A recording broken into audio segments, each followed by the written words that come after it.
नमस्कार, आप देख रहे हैं आर्य न्यूज और मैं हूं आपके साथ पल्लवी सिंह। रुक करेंगे बड़ी खबरों की ओर, जहां पर देश की राजधानी दिल्ली में कोरोना बेकाबू रफ्तार के साथ दौड़ रहा है।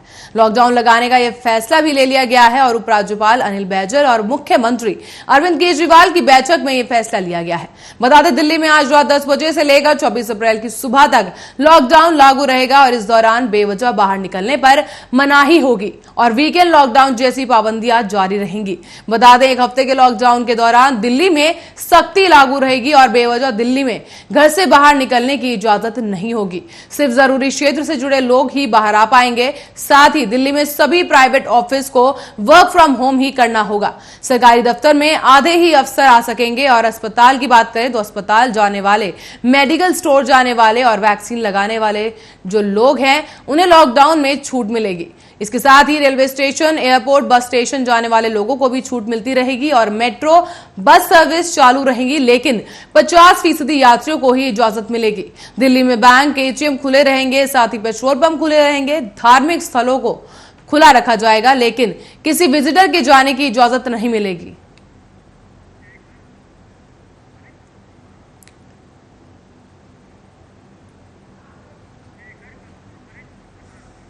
तो वहीं ये लॉकडाउन कितना कारगर साबित हो पाता है, ये जानने के लिए और इसी मुद्दे पे बात करने के लिए हमारे साथ शेखर कपूर, वरिष्ठ पत्रकार, फोन लाइन पर जुड़ चुके हैं। शेखर जी, बहुत बहुत स्वागत है आपका आर्य न्यूज पर।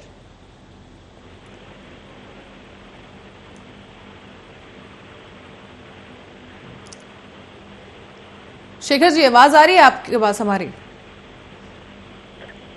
लगता है शेखर जी से हमारा संपर्क फिलहाल के लिए नहीं हो पा रहा है, लेकिन आपको बता दें कि दिल्ली में एक बार फिर से लॉकडाउन लग चुका है और इस बार ये लॉकडाउन एक हफ्ते के लिए जारी रहेगा। और इसके साथ ही आपको बता दें, सीएम केजरीवाल ने एक प्रेस कॉन्फ्रेंस के जरिए ये जानकारी दी है और इससे पहले उन्होंने एक मीटिंग की थी बड़े अधिकारियों के साथ और इसके बाद ही ये फैसला लिया गया है। इसके साथ ही आपको बता दें, बढ़ते कोरोना संक्रमण के चलते लगातार बैठकों का दौर जारी है। तो वहीं दूसरे हाथ पर देखा जाए तो पीएम मोदी ने भी एक बैठक आयोजित की है, जहां पर केंद्रीय स्वास्थ्य विभाग और गृह मंत्रालय के जो आला अधिकारी हैं और जो आला अफसर हैं वो मौजूद हैं, उनके साथ बैठक की जा रही है। और इसी बीच सीएम केजरीवाल भी लगातार बैठक कर रहे हैं। हाल ही में एलजी ने भी एमसीडी कर्मचारियों के साथ बैठक की थी। एमसीडी के जो अधिकारी थे उनके साथ बैठक की गई थी। सीएम केजरीवाल ने भी बैठक की है और अब बैठक के बाद ये फैसला लिया गया है कि दिल्ली में जो लॉकडाउन लगा है, वीकेंड लॉकडाउन जो लगाया गया था, उसे अब एक्सटेंड कर देना चाहिए, जिसके चलते एक हफ्ते के लिए लॉकडाउन को और बढ़ा दिया गया है। इसके साथ ही सीएम केजरीवाल की तरफ से प्रेस कॉन्फ्रेंस में यह साफ कर दिया गया है कि बेवजह घर से निकलने वालों पर कार्रवाई की जाएगी और बेवजह घर से बाहर बिल्कुल ना निकले। इसके साथ ही कहा गया है कि जो स्वास्थ्य कर्मी हैं उनके लिए छूट रहेगी, मेट्रो सेवा जारी रहेगी, लेकिन 50% लोग ही मेट्रो का सफर कर सकेंगे। इसके साथ ही बता दें, सरकारी जो अफसर हैं, जो सरकारी ऑफिसेस है वो भी खुले रहेंगे, लेकिन 50% कर्मचारी ही केवल वहां पर काम कर पाएंगे। और इसके साथ ही जितने भी प्राइवेट ऑफिसेस हैं वहां पर उनके लिए आदेश जारी किया गया है कि वो अपने एम्प्लॉयज को वर्क फ्रॉम होम दें, ताकि किसी भी एम्प्लॉय को ऑफिस आने की जरूरत ना पड़े और वो घर से ही अपना काम कर सके। क्योंकि जिस तरीके से कोरोना का संक्रमण दिल्ली में बेकाबू होता जा रहा है, इसको देखते हुए ये कुछ नई गाइडलाइंस हैं जो सरकार की तरफ से जारी कर दी गई हैं। दिल्ली सरकार लगातार पकड़ बनाए हुए है और लगातार बैठक का दौर भी किया जा रहा है और कड़े फैसले दिल्ली सरकार की तरफ से देखने को मिले हैं। और इसी बीच एक बड़ा फैसला इस वक्त सामने आ रहा है, जहां पर इस वीकेंड लॉकडाउन को अब एक्सटेंड कर दिया गया है, उसकी अवधि बढ़ा दी गई है और एक हफ्ते के लिए दिल्ली में लॉकडाउन जारी रहेगा। इसके साथ ही जरूरी काम आने पर ही बाहर जाने की मंजूरी मिल सकेगी। बेवजह घर से बाहर निकलने पर आप पर कार्रवाई की जा सकती है। इसके साथ ही सीएम केजरीवाल की तरफ से साफ तौर पर कहा गया है कि मास्क लगाकर ही घर से बाहर निकलें और जरूरी काम हो तो ही घर से बाहर निकलें। और इसके साथ ही जिस तरीके से कोरोना संक्रमण की लहर एक बार फिर से देश को अपनी चपेट में ले रही है, इसको देखते हुए राज्य सरकार की तरफ से कई अहम और कड़े निर्देश दिए जा रहे हैं, जो कड़े कदम हैं वो उठाए जा रहे हैं। और इसी बीच एक बड़ा फैसला, एक कड़ा कदम दिल्ली सरकार की तरफ से देखने को मिल रहा है, जहां सीएम केजरीवाल ने एक प्रेस कॉन्फ्रेंस की है, जहां उन्होंने इस बात का खुलासा किया है कि दिल्ली में एक हफ्ते के लिए लॉकडाउन की अवधि बढ़ा दी गई है।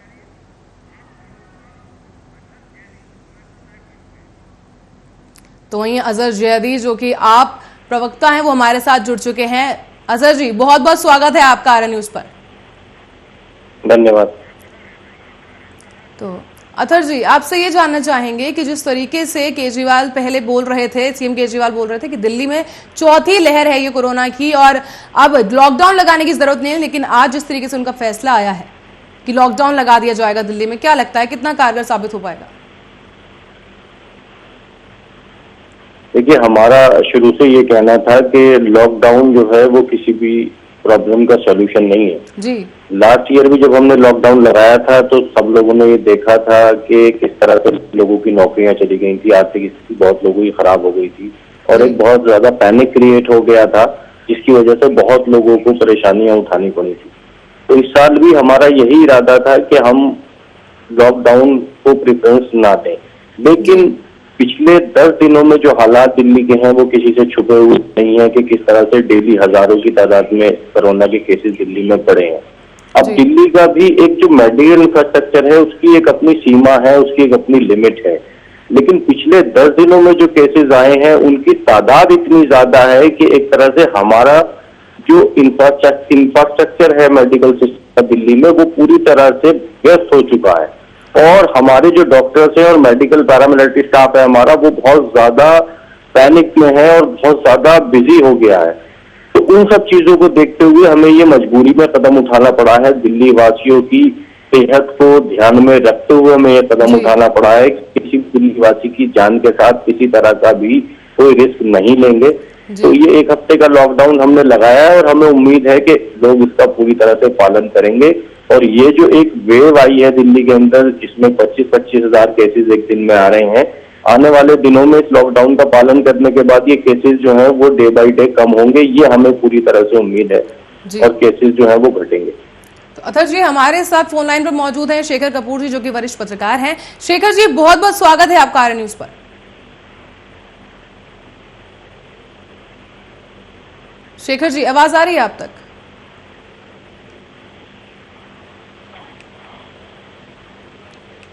खैर मैं एक बार फिर से शेखर जी से जुड़ने की कोशिश। जी शेखर जी, आवाज आ रही है आप तक?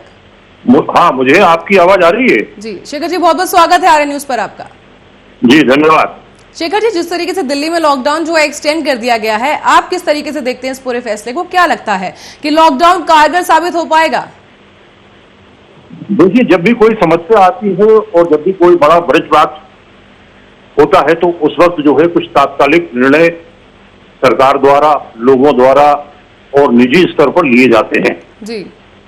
पिछली बार भी जब कोरोना की शुरुआत हुई थी उस वक्त देश भर के अंदर जो है क्या नाम है लॉकडाउन की शुरुआत हुई और लॉकडाउन की शुरुआत जब हुई तो उसके बाद ये देखा गया कि किस तरीके से लोगों को रहना है, किस तरीके से लोगों को जीवन को आगे बढ़ाना है, जिंदगी को किस तरीके से जीना है।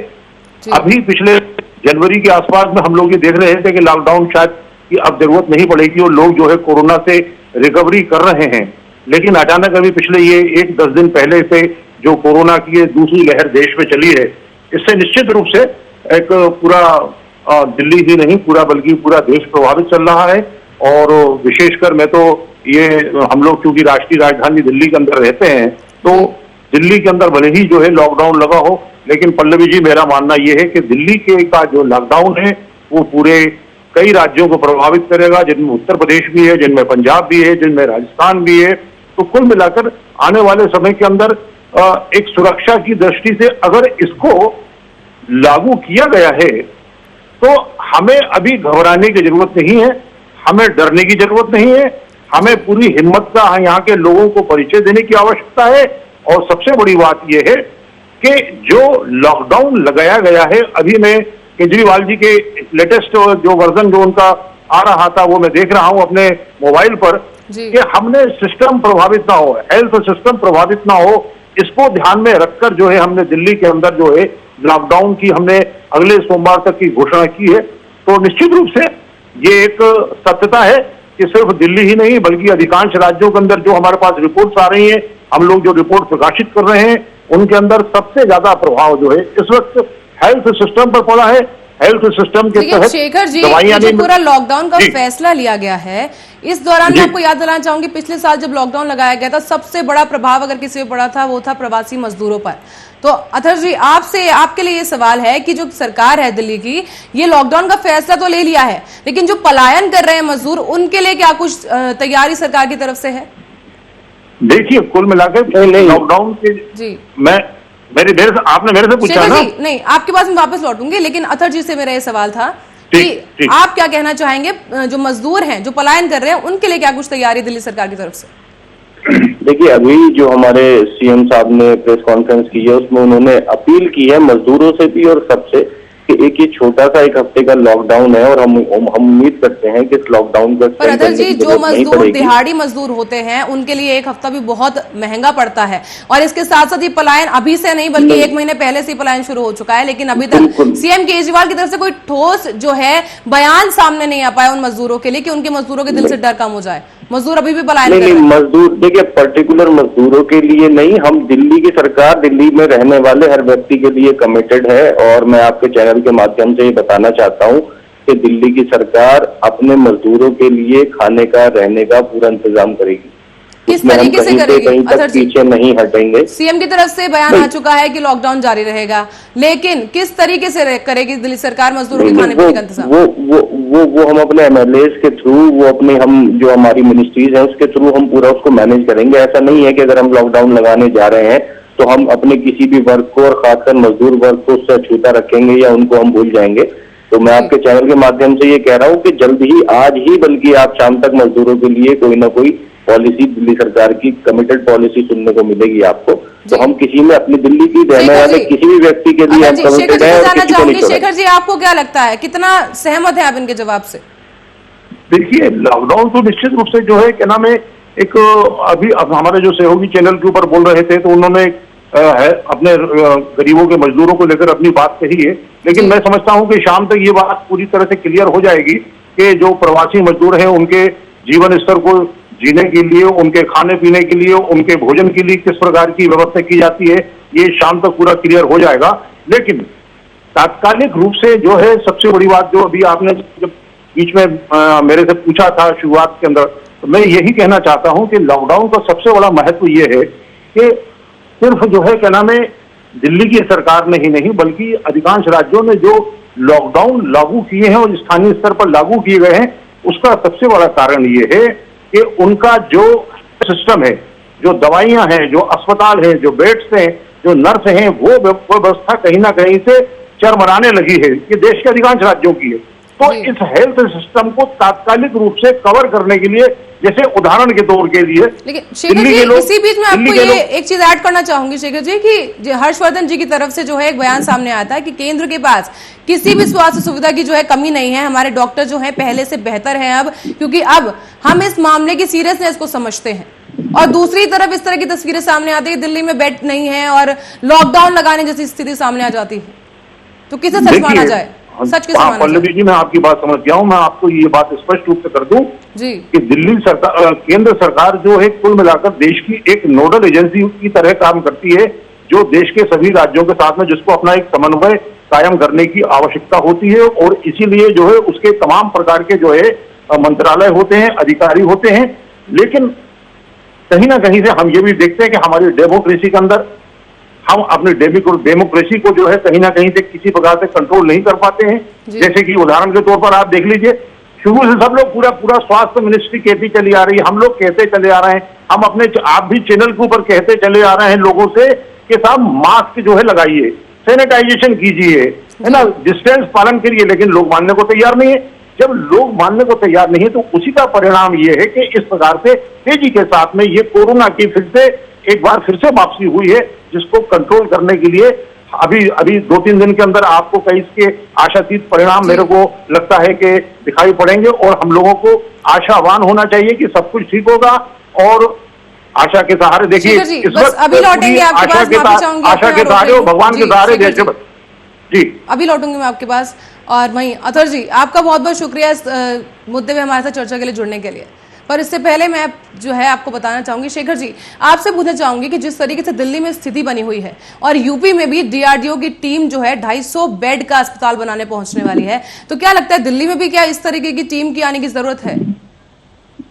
आपने मेरे से पूछा है जी, एक बार फिर से रिपीट कर दें अपना क्वेश्चन। जी शेखर जी, मैं ये कह रही थी जैसे यूपी में डीआरडीओ की टीम जो है 250 बेड का एक अस्पताल तैयार करने के लिए पहुंची है, तो क्या लगता है दिल्ली में भी क्या इस तरह की स्थिति लागू होने वाली है या जरूरत है क्या एक अस्पताल तैयार करने दिल्ली के की? अंदर बिल्कुल, दिल्ली के अंदर देखिए जिस प्रकार से लॉकडाउन किया गया और चीफ मिनिस्टर ने जो है अरविंद केजरीवाल ने जो भी लेटेस्ट उन्होंने अपना बयान दिया है कि हम अपने हेल्थ सिस्टम के लिए को सुधारने के लिए, संभालने के लिए इस प्रकार का लॉकडाउन उन्होंने घोषणा की है, तो कहीं ना कहीं से दिल्ली के अंदर उन्होंने इनडायरेक्टली या डायरेक्टली जो इस बात को कहा है कि हेल्थ सिस्टम दिल्ली का चरमराया है। दिल्ली के सभी अस्पतालों के बेड्स भरे हैं, दिल्ली के अंदर जो है कई डॉक्टर्स जो है संक्रमित हो गए हैं, दिल्ली के अंदर लंबी लाइनें लगी हैं, दिल्ली के अंदर जो है रेमडेसिविर इंजेक्शन और विभिन्न प्रकार की दवाइयां उपलब्ध नहीं हो। तो कुल मिलाकर हालात को संभालने के लिए उन्होंने ये एक व्यवस्था की है। और जो जैसे कि अभी आपने यूपी की तरह की बात कही, तो निश्चित रूप से आपको एडिशनल व्यवस्थाएं करनी पड़ेंगी दिल्ली के अंदर हालात को संभालने के लिए। आपको निश्चित रूप से जो जैसे कि अभी आपको शायद अगर प्राइम मिनिस्टर की बात आपने 3 दिन पहले सुनी हो आपने, और सभी जगह ये बात हुई थी कि इस वक्त आपात स्थिति का दौर एक बार फिर से चालू हुआ है। लोगों को अपनी धर्मशालाएं, लोगों को अपने स्कूल, लोगों को अपने खुले स्थान जो जहां पर लोग रह सकते हैं वहां पर कहीं ना कहीं कोरोना सेंटर बनाने के लिए जगह बनानी पड़ेगी। इसी प्रकार से अगर दिल्ली के अंदर भी इस प्रकार की जगह बनती है तो दिल्ली के अंदर भी दिल्ली सरकार को ये काम करने पड़ेंगे। पल्लवी जी। जी शेखर जी, बहुत बहुत धन्यवाद आपका हमारे साथ इस मुद्दे पर चर्चा करने के लिए।